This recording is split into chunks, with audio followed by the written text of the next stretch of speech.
Alright, too many fans of the Mitsubishi Eclipse, so here we are, back into it. Something happened when I was tuning, and it wasn't related to tuning, but there's the engine mount, the one that goes on the back right there. Those are the three, not one, but three. Here, 1, 2, and back there, 3. They are all stripped.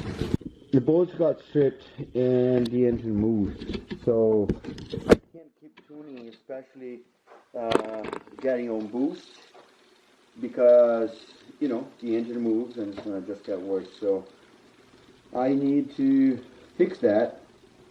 I have everything I need here, so let's do that in this video.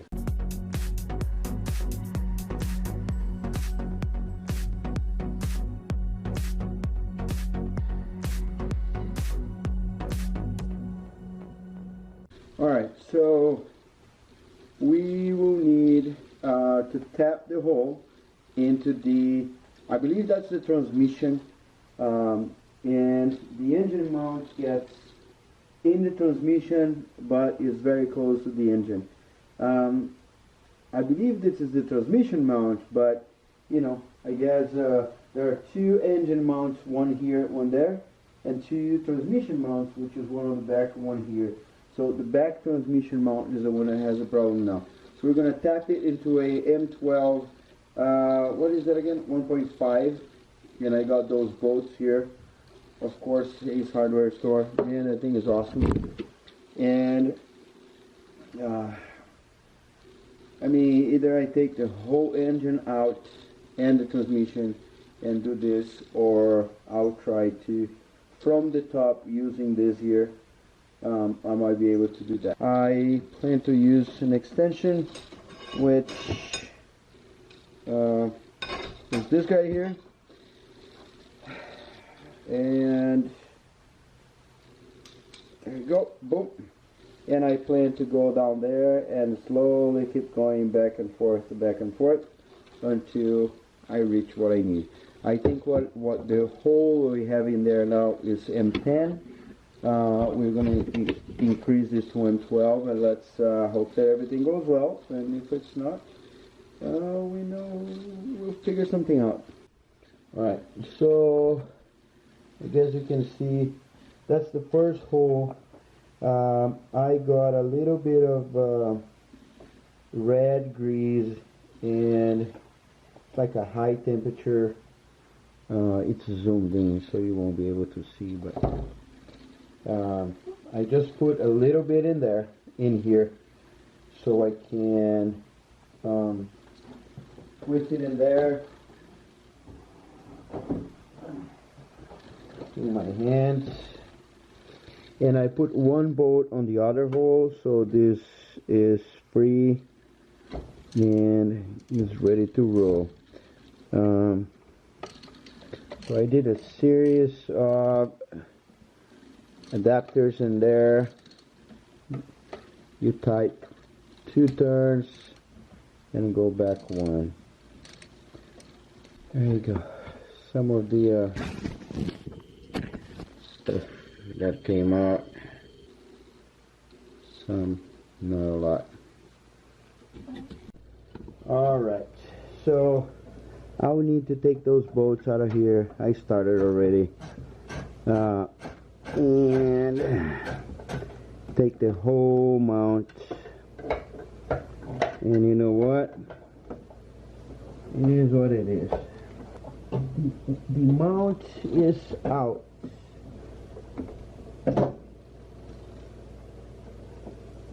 Alright, so I have all the bolts. I have no idea how to take that out of here, but I don't quite need to take it out, so I'm going to keep it on the side. So you see the mount is right here. Yep, right here. And the holes are there. So now I'm free to tap those babies. Alright, this is definitely not a how-to, but man. So I couldn't get started with the tread, and as you see down there, now it's pretty sturdy, and it's kind of hard to turn. So basically you do like 2 turns and 1 turn back, and you keep going. So because I wasn't able to start, I got my drill, and slowly but pushing very hard, I made it start, and then I let the drill on the side, which is right down here, and start doing by hand. So I tried to do by hand and start by hand, but it didn't quite work. I was getting a lot of metal, so I think the top of it, I just kept like spinning and spinning and spinning and taking material, and the thread was gone. So seems to be working. Let me finish this one and come back. Alright, so apparently it worked. So oh yeah, M12 1.5. Oh, steady. Alright, so 1 down, 2 to go. So I'm just gonna show you what I did, which was not usual, and I would not tell you to do it, but I honestly don't know how else to do it. Got this guy. Of course, I put a lot of connections and reductions and extensions and all that stuff, and little pieces of tape so it doesn't fall out of here, and here one adapter that I can put on my screwdriver. Why screwdriver? Because if you go too fast, this is going to keep trying to tap the same place, the same place, the same place, and the thread is going to keep going away, away, away. It's going to be like flat. So no good. But on the other hand, I can do by hand and keep pushing. So you got to push down and twist, push and twist. It just doesn't work. It just doesn't work, because somehow from M10 to M12, it's a big step, and that step doesn't let me. It doesn't like it. So I'm going to do this here. I'm going to show you what I did. Idiot. And just so you see, but I would not suggest you to do that, because if you screw your car, don't blame it on me. So first thing is, I gotta try to find a way to make it straight, because if it's not straight, no good. Yeah.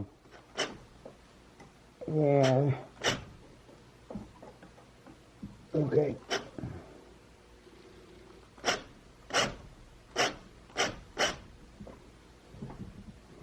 So trying to grab a straight punch in here.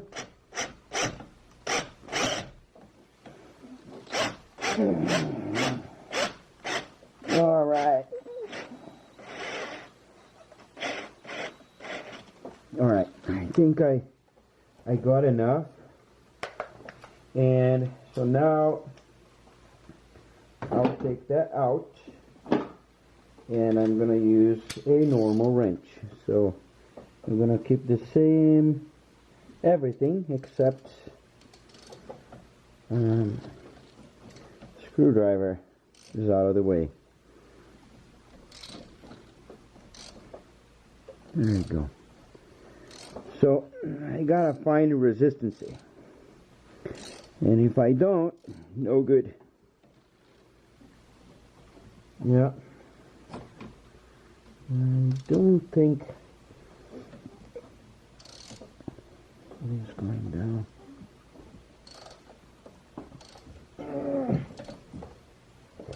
Man.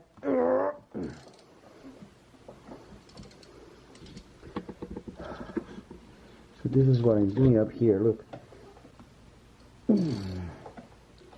Oh yeah. Now I got it. Oh yes. Okay, So now I go, I don't want to lose the grip, so I'm going to go half back and 1, 2, 3 small steps and 1 small step back. 1, 2, let's go 3 and 1 back. 1.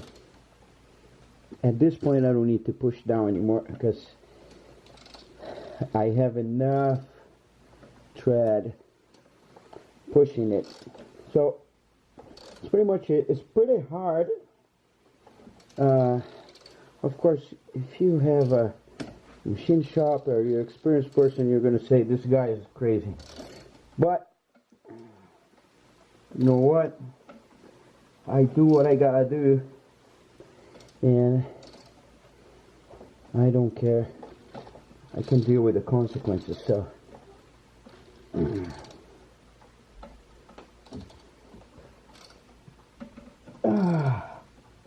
oh man, this is heavy now.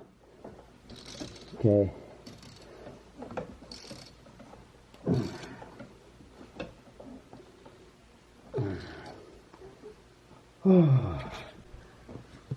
Dude, this is crazy. So this is very, very hard because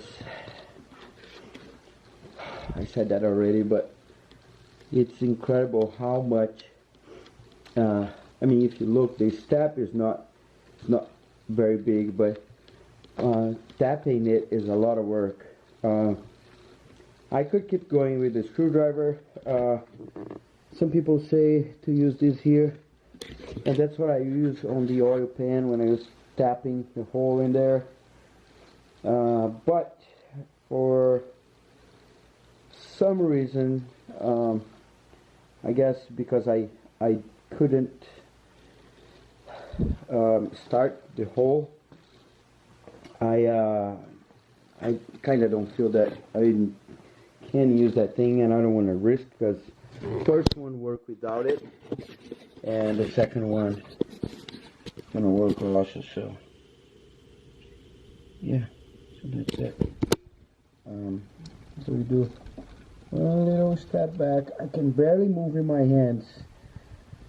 So what I'm gonna do now, I'm gonna take all out, clean the tap thingy, and then do it again.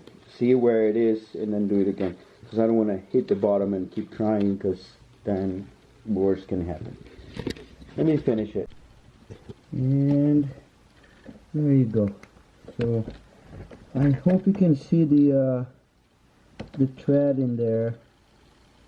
Yeah, it looks like, it doesn't look like you can see it, but there is a bunch of thread in there, all the way to the bottom, on that one and that one. Yeah, I'm very happy with that. That one doesn't have anything yet. That's what I'm gonna work on. And yes, that was my own fault, because when I was assembling it, I saw that they were kind of weird, and then the second one was not very tight either, but then I tightened enough and I let it go, and the third one was good. But because I lost 2 of them, that's my guess, right? As I was driving, doing the pulls and stuff, I guess the third one just couldn't hold by itself, and I lost the thread too. So this usually happens because it wasn't me, I didn't do that, but probably the person that had that transmission installed before, that engine mount on the transmission before, had it too tight, and when I took it out, 2 things. First, I used the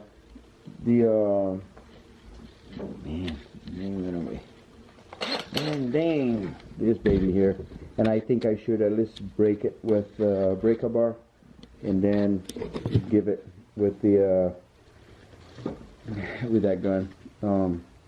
But anyway, I really don't think that was me. I think the other person just tied too much. And alright, so one thing I'm gonna do, and I'm gonna do probably tomorrow, but I'm gonna finish this video.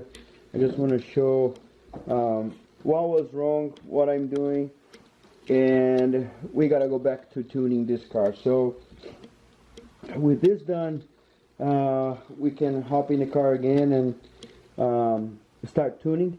I might need someone to ride with me, and while the person is doing something, riding and driving and you know, doing like 2000 RPM, 3000 RPM and whatever, I know where the computer is. I can see if it's running lean or rich and all that stuff, and I can change on the fly. I do not trust that fuel mixture, air fuel mixture that I had, so I bought a where does it sound? I got an eBay one. Oh, actually I got it at Amazon, but it wasn't expensive, it was a cheap one. Let's see how it works. I'm gonna plug both and see what they show. Yeah, and go from there. So don't forget to check my store. Some unique t-shirts and flip-flops. Definitely you won't find anywhere, because everything is related to my stuff. So you're gonna see these Eclipse in there. This here is my drift car. It's actually my drift car. I just took a picture of my drift car and sent to someone to make this sketch. And you know, just to make cool stuff. I like wearing this kind of stuff, so I'm glad that I can get my own thing and wear it. But anyway, don't forget to leave a thumbs up, make a little comment. I know that some of you guys were expecting to see the Mitsubishi, me being on the Mitsubishi, back on the Mitsubishi. So yeah, here I am. I am excited to get that AEM tuned. I also need to get a computer for my drift car, and I'm very happy with AEM. I already said that on another video, but I might get AEM again unless I get sponsored by someone, or somehow ECU fall out of my ceiling, or you know, I don't know. Then I'll use something else, but otherwise BMW is going to be AEM also. Alright, don't forget to subscribe, and I'll see you on the next video. Look past my face. See status. I'm eating some McDonald's. 20 miles.